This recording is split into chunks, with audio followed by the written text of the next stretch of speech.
Wasn't that amazing, children?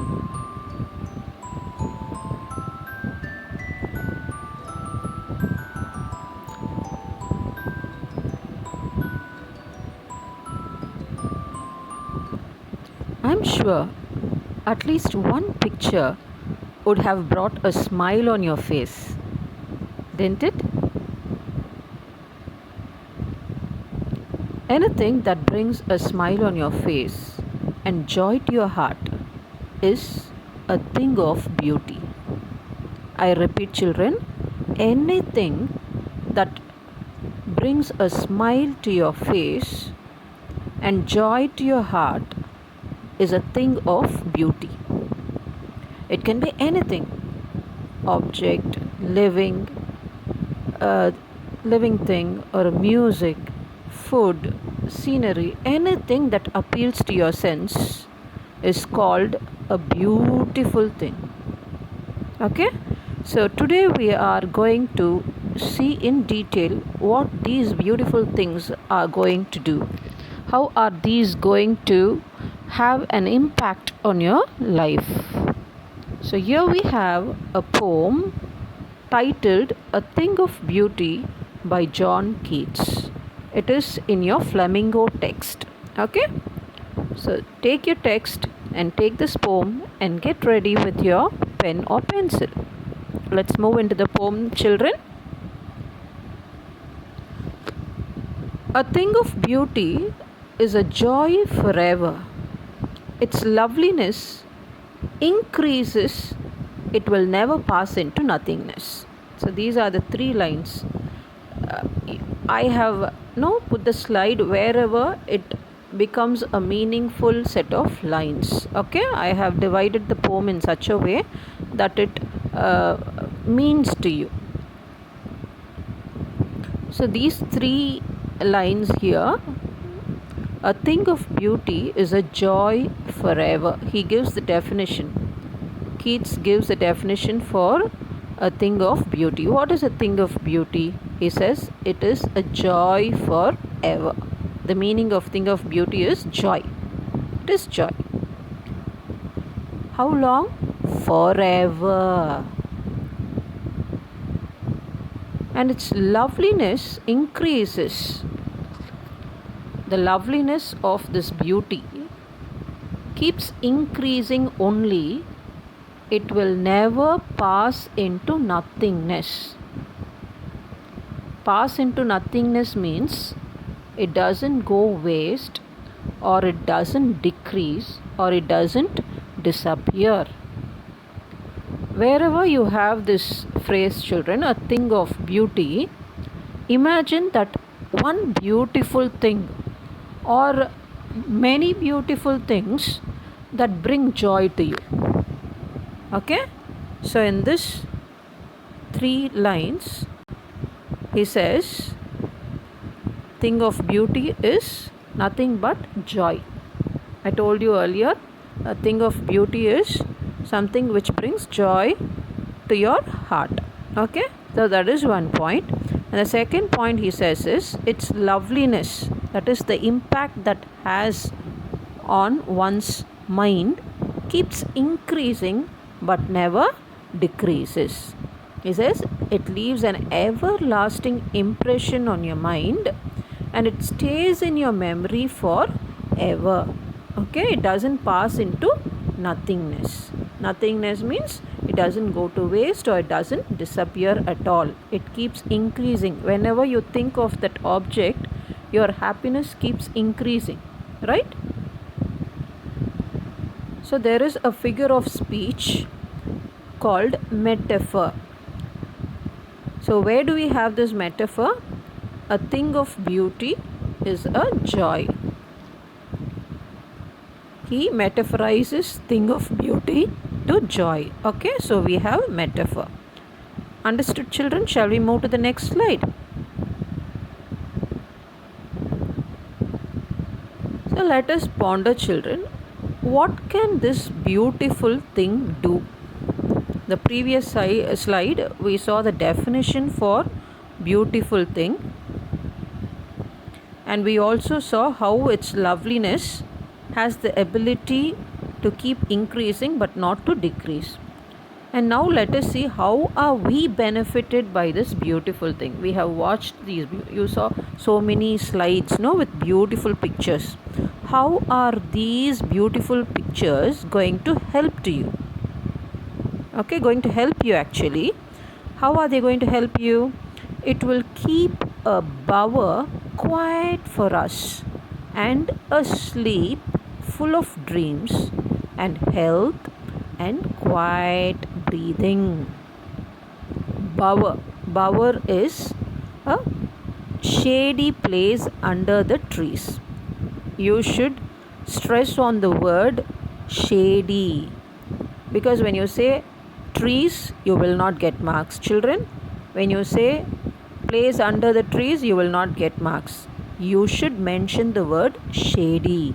Shady place under the trees. Imagine, shady place under the tree will always be cool and comfortable. Okay, so such kind of a place will be given to you, will be provided to you when you have these beautiful things in your heart. Okay, so it gives you a bower quiet for us, then it gives you sleep full of sweet dreams, and it gives you it gives you health, and it gives you quiet breathing. They say you can buy a cot but can never buy sleep. True, no? Many rich people are under medication. They take sleeping pills in order to sleep. So you should understand from this, children, that a sound sleep is essential for a healthy mind and healthy body. A thing of beauty stored in our heart makes us forget our sorrows. This is where the beautiful thing comes to our help. When you have a lot of beautiful things stored in your heart, what do? They make you forget your sorrows. And when your sorrows move away from your heart becomes light, and you are awarded with a very sound sleep. Not only sleep, but it also gives you sweet dreams. It enhances your sleeping quality by providing you sweet dreams. And when good sleep is guaranteed, no doubt, health is also guaranteed. And orderly rhythmic breathing is yet another proof you are healthy. Okay, children? So this slide tells you what are the benefits of these beautiful things stored in your heart. Shall we see? It gives you a bower. As I told you, bower is a shady place under the trees.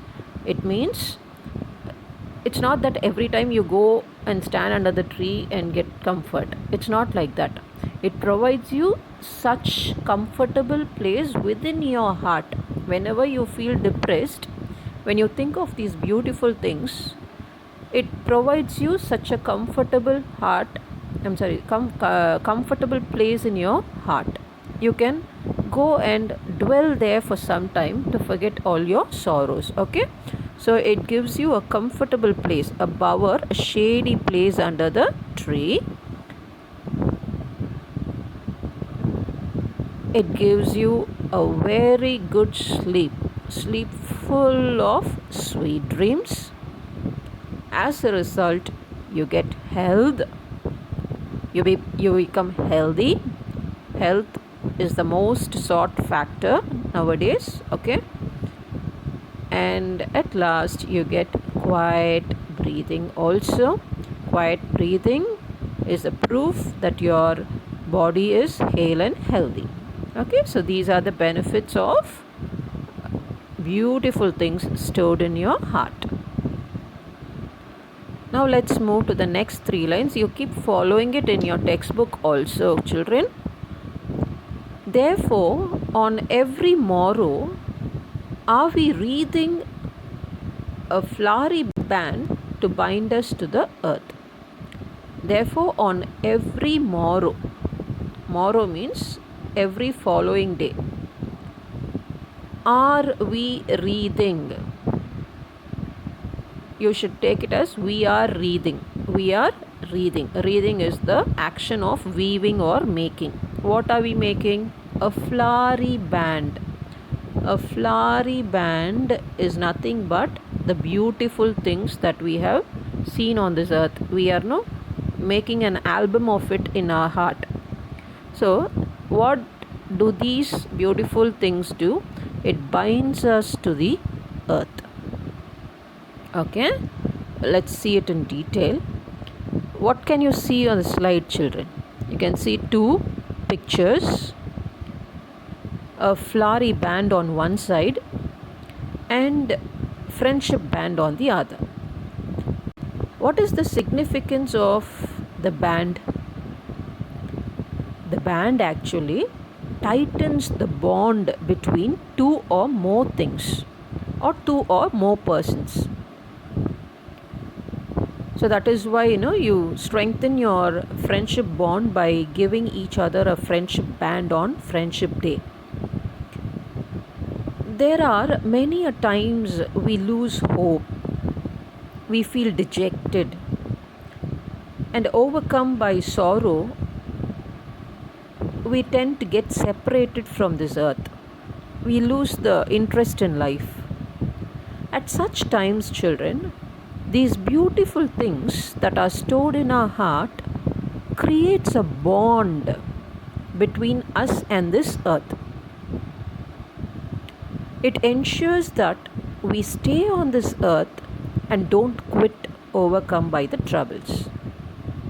So the beautiful things become the only reason for our stay on this earth. Got it, children? So yet another benefit of this beautiful thing stored in our heart is it never lets us quit from this earth.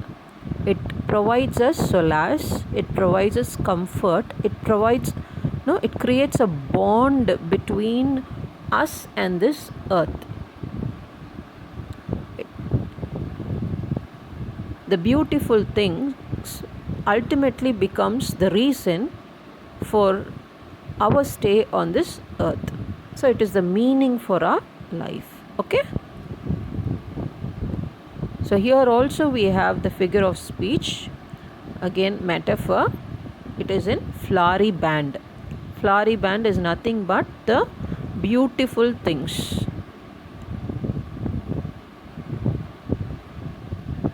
Okay, I told you earlier there are many negative factors that try to detach us from this earth. Many, innumerable. But here the poet lists out 4 specific things that might discourage a person from feeling bound to this earth. So everything put in a nutshell, we get 4 negative attributes. What are they? Spite of despondence. Spite means hatred, malice, and despondence is depression. So due to depression and dejection, one hates this world and tends to hurt others. And many crimes occur because of this attribute, spite of despondence. Another one, inhuman dearth of noble natures. Noble natures, it's the noble quality. Dearth of noble nature. Dearth means lack, scarcity, insufficiency. Okay? You cannot point out a person and say he is a noble person nowadays, because there are very less people who can be tagged as noble person. The noble natures are decreasing. You cannot find noble natures in people nowadays. Okay, so you find a scarcity of noble natures. And what is it? It is human or inhuman? It is inhuman. Inhuman dearth of noble natures. Inhuman is actually, people fall into the self-centered ways. They don't come out of their self. They always ponder over their self. how to live, how to improve, how to come up in life. They are always focused only on their self. They live a self-centered life. And because of that self-centered life, the noble qualities also decrease. So that is why inhuman death of noble natures. Another one is the gloomy days. Not all the days bring success to us. There are days where we have to face failure, we have to face criticism. uh, there are so many, as I told you, negative things are there. When we face these negative things, that day is called as a dull or gloomy day, where what you think does not happen, where what you think cannot be executed, what you expect doesn't happen. You call it a gloomy day. And the next one is the unhealthy ways, or unhealthy ways and over darkened ways. It means the dishonest ways. Unhealthy. It is not healthy for a human being to go there. Okay? To use that way. Unhealthy means unhealthy ways, dishonest ways, and unfair means that people adopt to achieve their goal.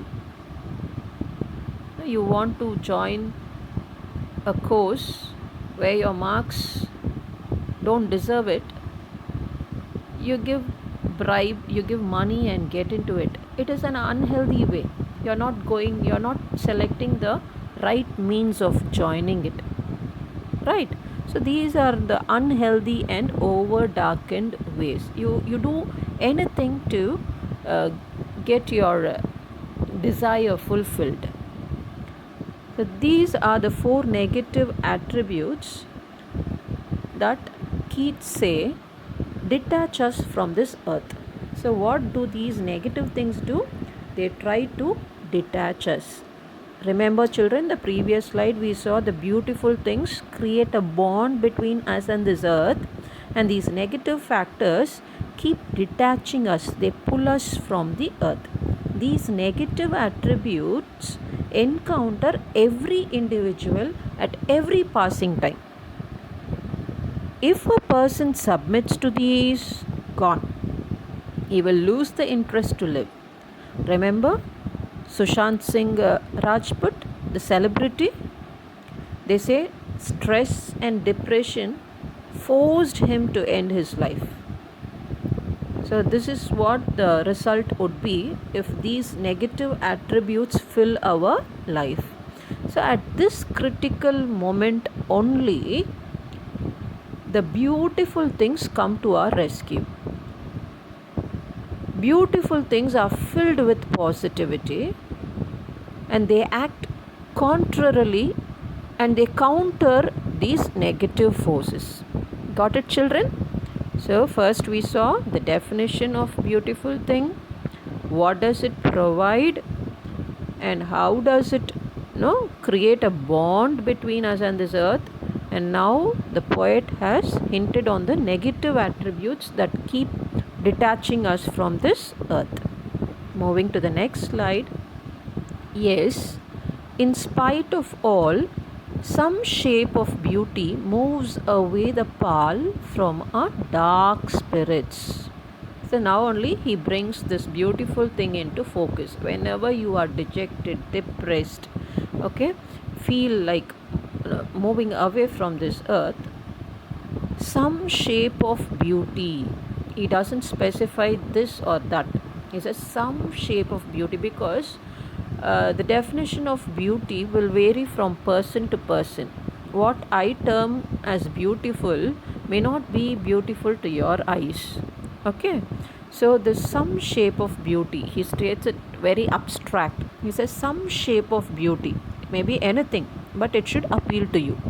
And what does this some shape of beauty do? It moves away the pall from our dark spirits. Pall is the covering on the coffin. Okay, and It moves it away from the dark spirits. Dark spirits. Spirits are not dark, children. It is the thoughts of the human being that makes the spirit dark. It is transferred. That quality is transferred to the spirits. So you have a transferred epithet here. Okay? No doubt, actually, there is depression, dejection everywhere around. In spite of all this, man continues to live. And the reason is beautiful things on this earth. The beautiful things keep him intact with this earth. Okay, children? What can you see on the slide, ma? Lovely face of a child. See how it keeps watching you. This beauty, no? The beautiful face of this child may be a reason for his mother to live. Okay? Ask your mom also.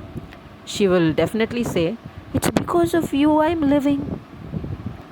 Then you also become a beautiful thing to her. Nice feel, right?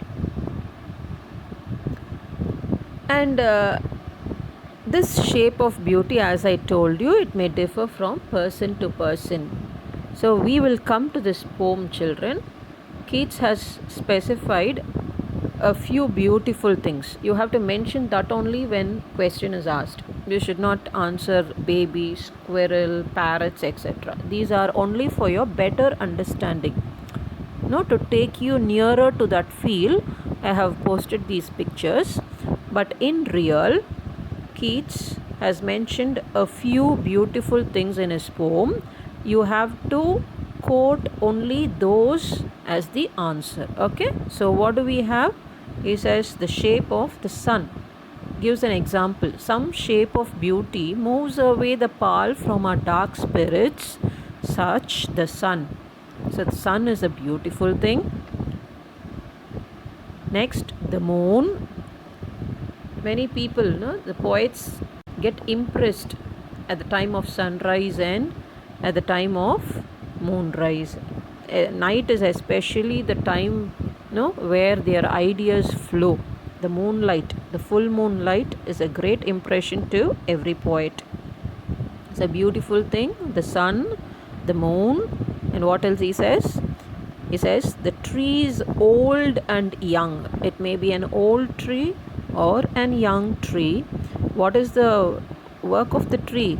It sprouts a shady boon for simple sheep. It gives you shade where the sheep can stay there for some time and take rest.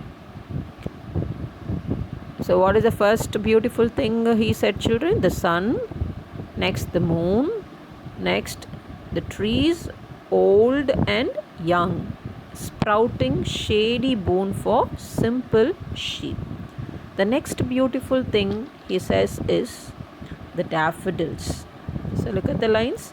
Such are daffodils with the green world they live in. So this is actually the poet's mention of beautiful thing. You have to mention this also when they say list out beautiful things. Okay. Daffodils with the green world they live in. They live in.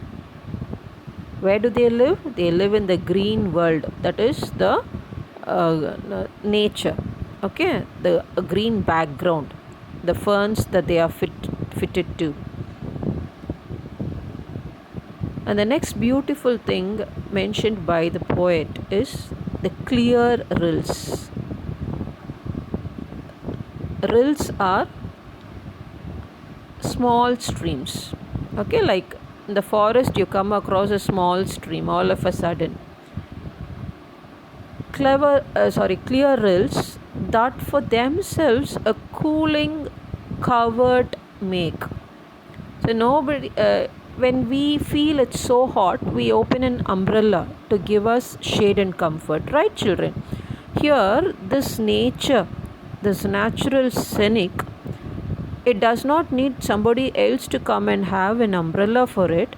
It itself provides a cooling covert make against the hot season. So when there's hot season, it is providing itself some covert by having the clear rills around.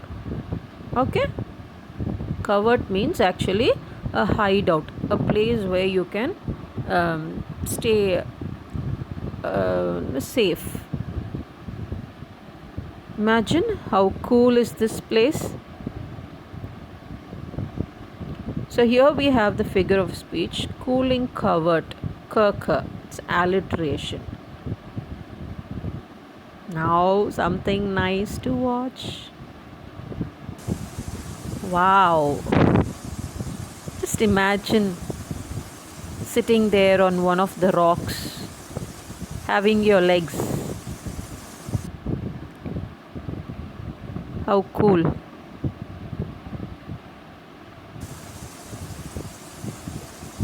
Imagine the happiness you derive by sitting here.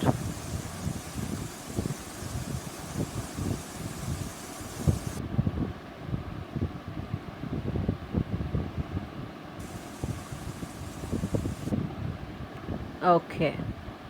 Another beautiful thing he talks of is the mid-forest break, rich with sprinkling of fair musk rose blooms.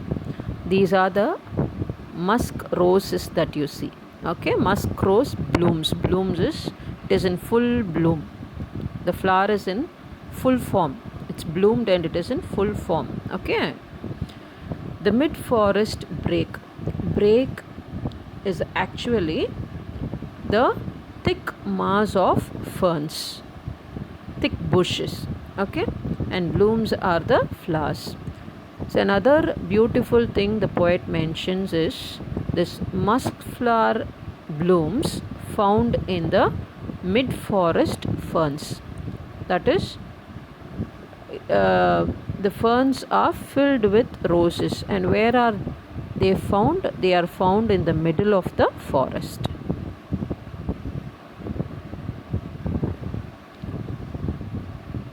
And such too is the grandeur of the domes we have imagined for the mighty dead. So, as I told you, the beautiful things may vary from person to person. The poet here says even the domes are grand. Okay, you can see the mighty dead. I have given a few examples here. Though it is an English poem, children, I have cited the examples of Indian persona and Indian monuments. No, it is only for better understanding. It gives you a good feel when you see the Indian oriented things. So the mighty dead here are the people who have laid down their lives for a great or noble cause. Their death is grand. Their tombs are beautiful. Okay, he says beautiful, and a beautiful thing. He says the tombs and they are grand and beautiful because the reason is, you may ask, beautiful things have the ability to give you solace. It gives you the ability to derive happiness, joy. And how do they give you happiness or joy? These tombs or the memorials, what do? They inspire us. They motivate us. They fill us with a sense of pride and pleasure. So that in that case, in that way, it becomes a thing of beauty because it keeps talking about the immortal people who have laid down their lives, but they still are immortal in our memory. They live in our memory. The next beautiful thing the poet talks is about the lovely tales. All lovely tales, even the tales are beautiful. Tales that we have heard or read. See, children, our ancestors who were great in their own ways, who lived their lives well, who had been exemplary to the mankind, they keep inspiring us not only through the monuments but also the books written on them. We come to know about them, their noble deeds, and their sacrifices by reading their lovely tales. So, in that context, the poet has said these lovely tales are also beautiful because they give us joy. When we read them, they provide us with lot of inspiration, lot of ideas about these people who traveled on this earth before us, long before us. And you have this have heard, okay, ha. There's an alliteration, a figure of speech. Shall we move to the next slide, children? What happened?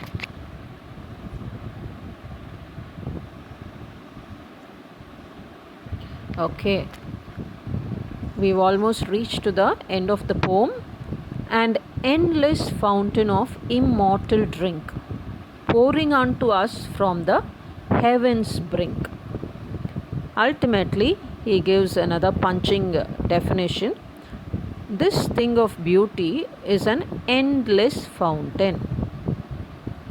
Endless fountain. You cannot find the end of it. Okay? It doesn't have end, first of all, because it keeps pouring unto us. Endless fountain. And what does the fountain hold? This endless fountain holds immortal drink. Immortal means you already know, anything that has the anything that never dies, never runs short of, never stops, never ending. It's called the immortal. You have already come across this word in the beginning of the poem. Hence, it is understood that the form of beauty keeps filling us with immortality. An endless fountain. What is an endless fountain? The beautiful things, the memories of the beautiful things. They are the endless fountain. And of immortal drink. Immortal drink means the drink has the ability to give us immortality. And where does it pour from? It pours unto us. It pours on us. Where does it pour on? It pours on us. And where does it come from? It comes from the heaven's brink. No doubt all divine things come from heaven. And thereby it pours from the brink of the heaven. That is the edge of the heaven.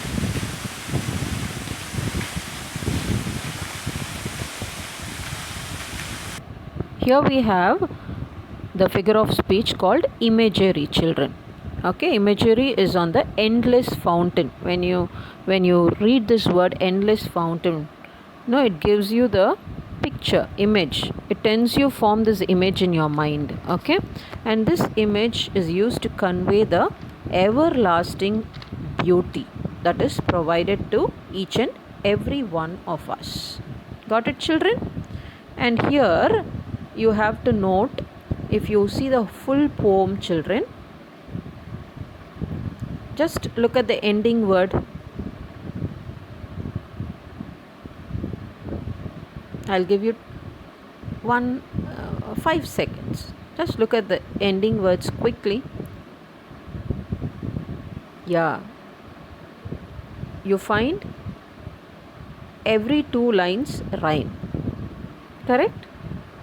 But the poem will not make sense if you read it that way. It will make you sense only if you read it the way I have presented it in the slide. Okay?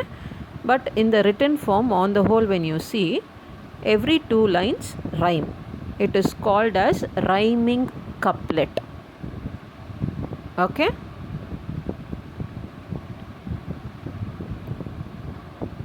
If we ask you what is the rhyme scheme, you should say the poem is constructed in rhyming couplets. This will be the answer. Okay? The rhyming structure will be rhyming couplets because every two lines rhyme. Fine, children. Now it's time to see about the poet who has written this poem, A Thing of Beauty. John Keats. He was born in the year 1795 and died in the year 1821. He was a British romantic poet. He adored nature. He was trained to be a surgeon but decided to devote himself to poetry. This piece of writing, children, what is this piece of writing? A Thing of Beauty. Okay, A Thing of Beauty is actually an excerpt from his poem called Endymion. Endymion, a poetic romance. So the main poetry, the title is Endymion, a poetic romance. What we just now saw, the piece of writing, A Thing of Beauty, is an excerpt from Endymion, a poetic romance. And this poem is based on a Greek legend. Endymion, he is the shepherd. The shepherd's name is Endymion. Okay, Endymion, a shepherd. He had a vision of moon goddess. Her name is Cynthia. And he wandered through the forest and beneath the sea in order to seek her. So the poem is all about that.